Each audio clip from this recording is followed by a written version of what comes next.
চাঁদা আমরা নিব না, দুর্নীতি আমরা করব না। চাঁদা আমরা নিতে দেব না, দুর্নীতি আমরা সহ্য করব না। বলছিলাম জামাতে ইসলামী যদি আল্লাহর ইচ্ছা এবং জনগণের ভালোবাসায় বাংলাদেশের মানুষের সেবা করার সুযোগ পায়, তাহলে মালিক হবে না, সেবক হবে ইনশাআল্লাহ।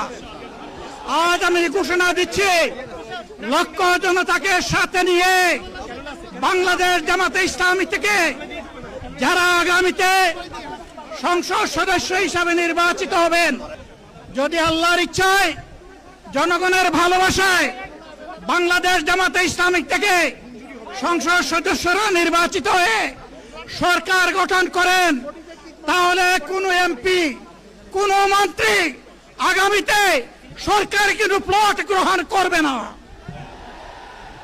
কোন এমপি এবং কোন মন্ত্রী ট্যাক্সবিহীন কোন গাড়ি চড়বে না। কোন এমপি এবং কোন মন্ত্রী তার নিজের হাতে কোনো টাকা চালাচালি করবে না।